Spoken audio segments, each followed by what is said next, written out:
Good morning, students. Dear students, we teachers happy to invite you in science group. Don't get afraid about science group subject. If we have 100% self-interest, self-motivation, easily you can get through in all the science subject with 100% mark. Still, chemistry is so easy to understand. From first lesson onwards, you are supposed to cooperate to listen carefully and try to understand carefully. Then everything will possible in chemistry learning process. So don't get afraid about chemistry subject. It is so very easy, but somewhat get too vast or too high than that of 10th standard, but even it is possible with your confidence.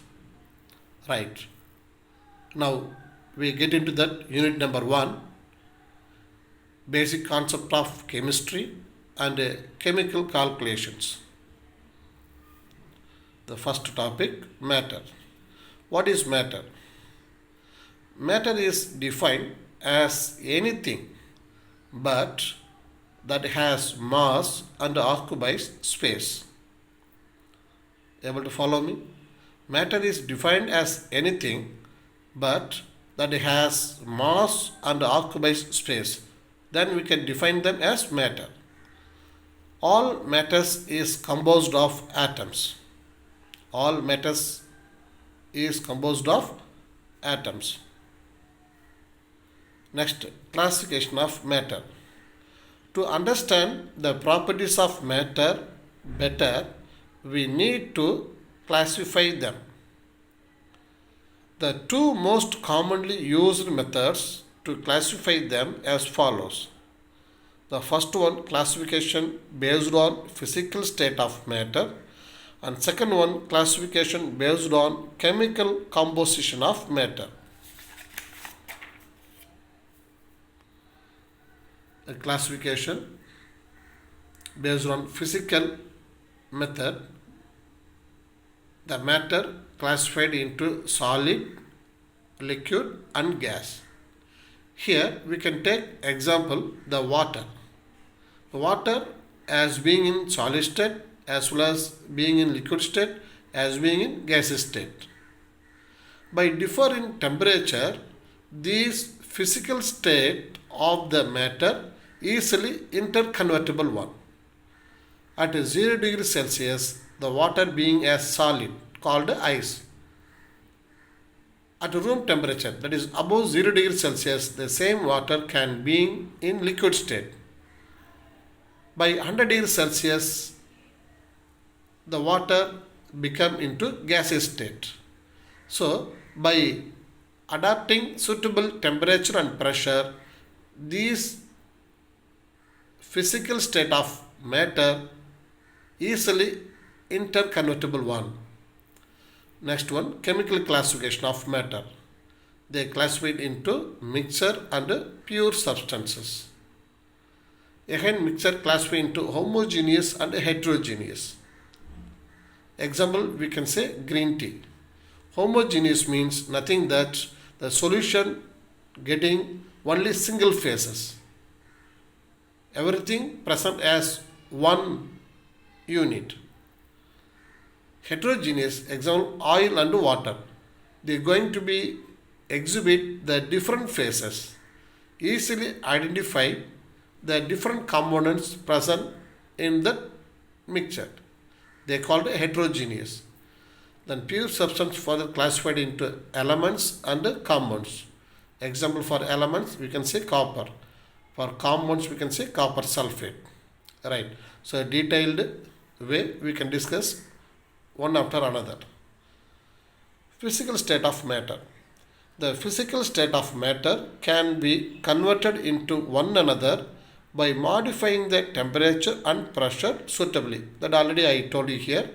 that water can exist in solid state, liquid state, gaseous state with respect to the temperature condition what we have given.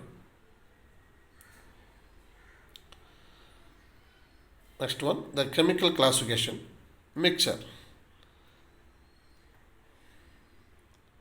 It consists of more than one chemical entity present without any chemical interactions. In chemical classification, the first topic, mixture. What are they called? Mixture. How we can define them? Mixture is a substance.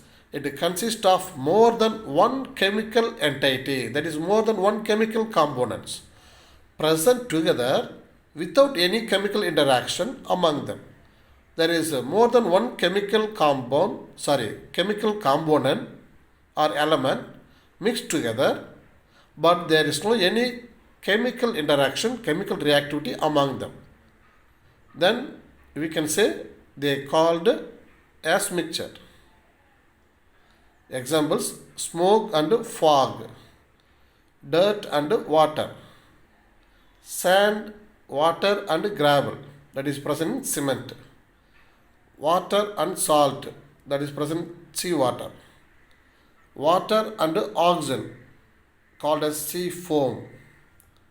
So these are the components presenting together, but there is no any chemical interaction among them. That's why these are called examples for mixture.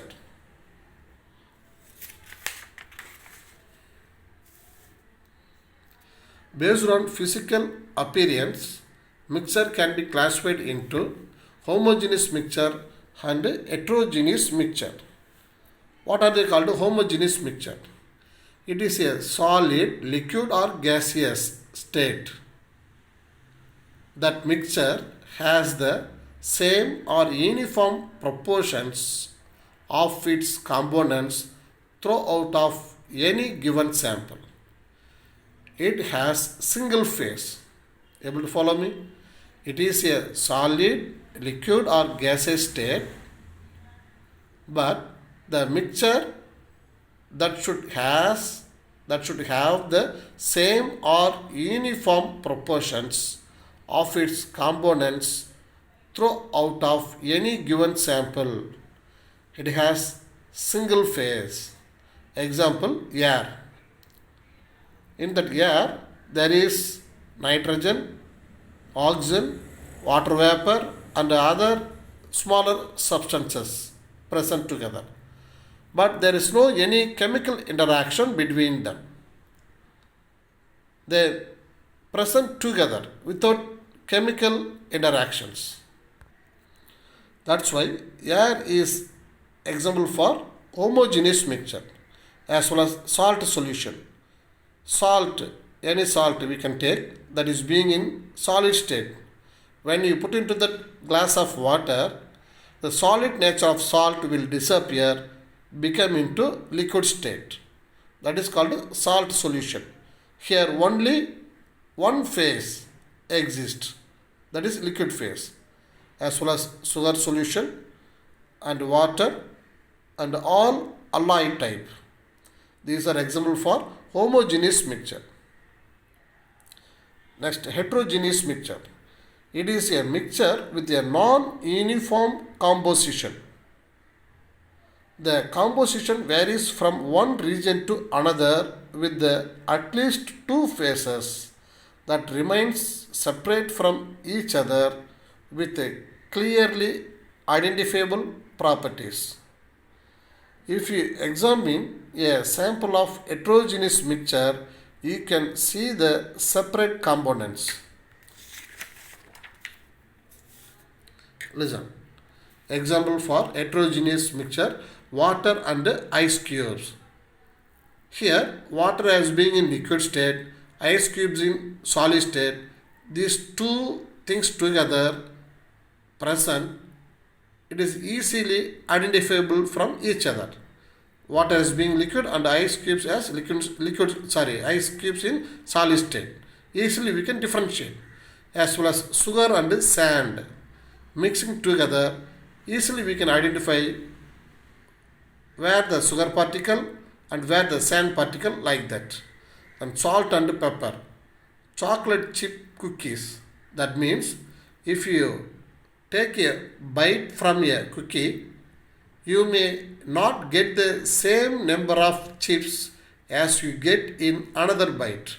That's why chocolate chip cookies is example.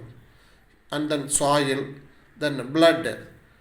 Here, blood cells are physically separate from the blood plasma.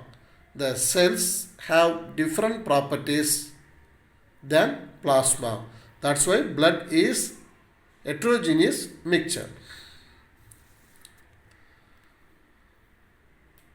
Pure substances.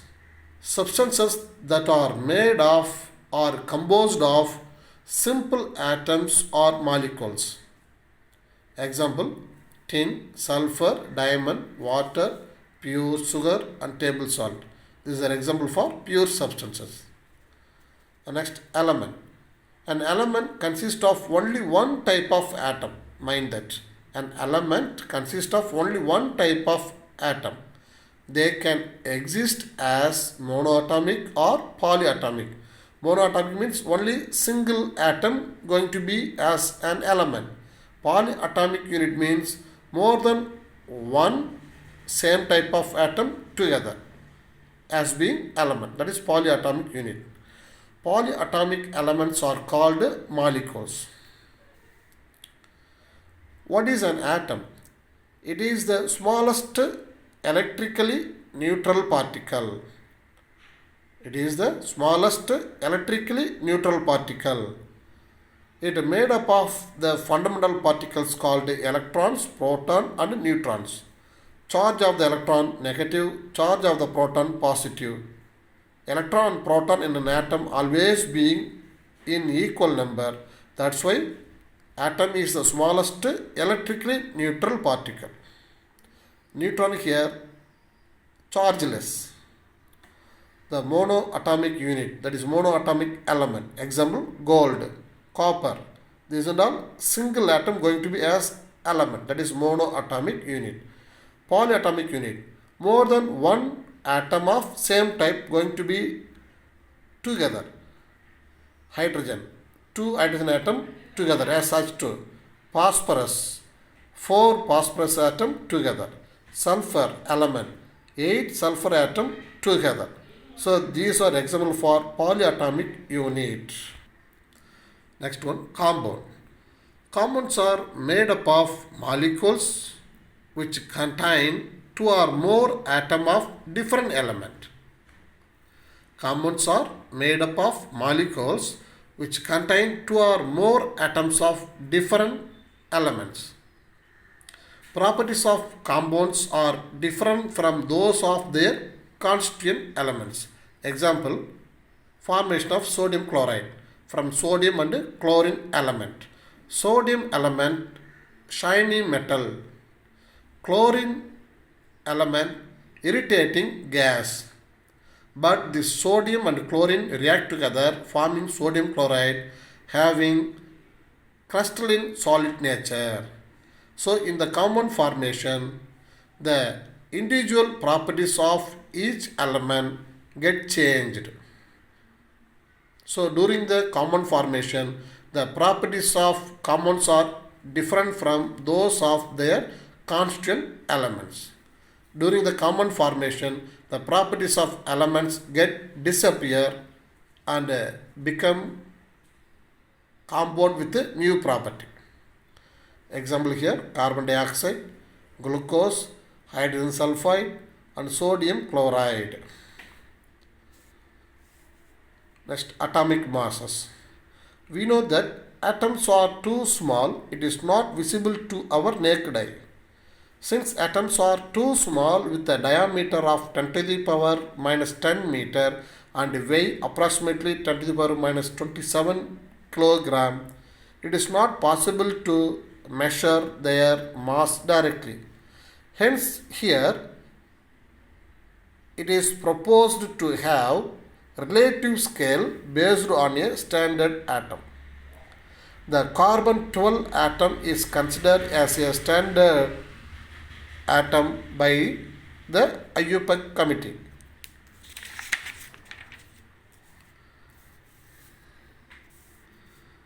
The mass of carbon 12 is fixed as 12 atomic mass unit or unified atomic mass. What is one atomic mass unit? What is one atomic mass unit? The atomic mass unit or unified atomic mass is defined as 1/12 of the mass of a carbon 12 atom in its ground state. Mind it carefully. What is one atomic mass unit? The atomic mass unit or unified atomic mass is defined as 1/12 of the mass of a carbon 12 atom in its ground state. So we can say one unified atomic mass or one atomic mass unit equal to 1/12 of carbon. That is approximately equal to 1.6605 in 10 to the power minus 27 kilogram. Next, relative atomic mass. It is defined as ratio of the average atomic mass factor to the unified atomic unit. The formula will be relative atomic mass equal to, it is represented as AR. Relative, R stands for relative, A stands for atomic mass. Average mass of the atom divided by unified atomic mass. Relative atomic mass of hydrogen equal to average mass of the hydrogen atom in kilogram. Unified atomic mass. So, average mass of the hydrogen atom in kilogram value is 1.6736 in 10 to the power minus 27 kilogram divided by unified atomic mass value 1.6605 in 10 to the power minus 27 kilogram. The approximate value we can get 1.008 unified atomic mass. So this is the unified atomic mass of the hydrogen. That means we can say relative atomic mass of hydrogen as 1.008.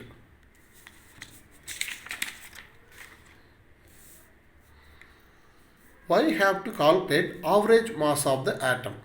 Since most of the elements consist of isotopes that differ in mass, we have to calculate average mass of the atom. Here, what do you mean isotope?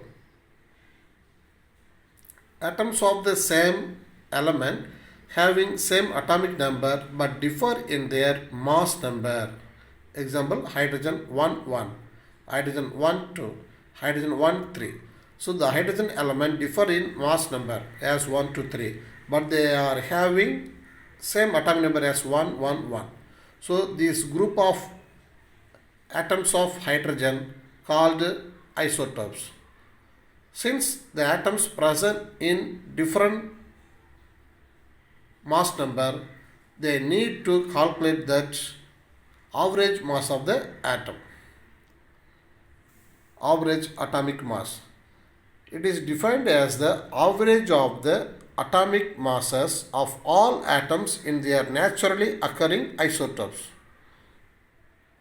Listen carefully. It is defined as the average of the atomic masses of all atoms in their naturally occurring isotopes.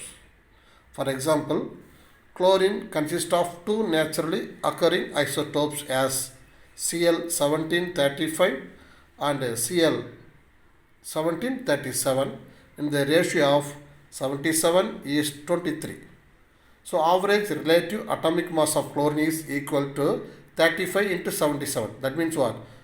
Atomic mass of this chlorine 37 and percentage available 77. 35 into 77. That is written here. Plus as well as another chlorine atom having mass 37 available by 23 percentage. So 37 into 23 by 100. So approximately we can get 35.5. So the atomic mass, average atomic mass of the chlorine is 35.5. Next one, what is molecular mass? the molecular mass of a given molecule. The molecular mass is the mass of a given molecule. It is measured by determining the molecular formula of the molecule first, and second one, multiply each element's atomic mass by the number of atoms of that element in the molecule. For example, find the molecular mass of ammonia. In ammonia, nitrogen is 1 time, hydrogen is 3 time. That only here stated. Multiply each element's atomic mass by the number of atoms of that element in the molecule. So in ammonia, there is one nitrogen atom. Its atomic mass equal to approximately 14.007. For atomic mass of hydrogen is 1.008. But hydrogen is 3 times in that ammonia molecule. No, that's why multiply by 3 times. But nitrogen is only 1 time, so multiply by 1 time. So 14.007 plus 3.024. So approximately the molecular mass of the ammonia 17.0. Relative molecular mass.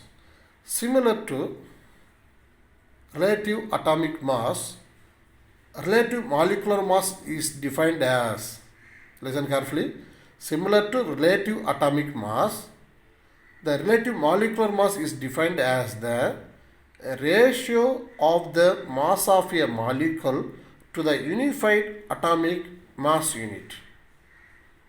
So the formula, relative molecular mass equal to mass of the molecule divided by unified atomic mass.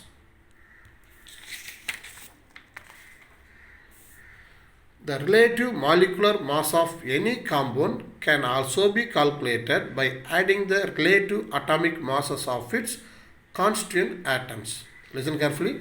The relative molecular mass of any compound, that is the molecular mass of any compound, can also be calculated by adding the relative atomic masses of its constituent atoms. For example, relative molecular mass of hydrogen molecule equal to 2 into relative atomic mass of hydrogen atom. That means in one molecule of hydrogen there is 2 hydrogen atom. That's why the relative atomic mass of hydrogen into 2. So it will give you 2.016 unified atomic mass. As well as the relative molecular mass of glucose molecule, in that there is 6 carbon atom, 12 hydrogen atom, 6 oxygen atom. Mass of the carbon 12, mass of the hydrogen atom is 1.008. For oxygen atomic mass 16. So 6 into 12 plus 12 into 1.008 plus 6 into 16. It will give you 72, 12.096 plus 96. So approximately 180.096 unified atomic mass. So thank you students. So go through number of time. Easily you can understand. Don't get afraid.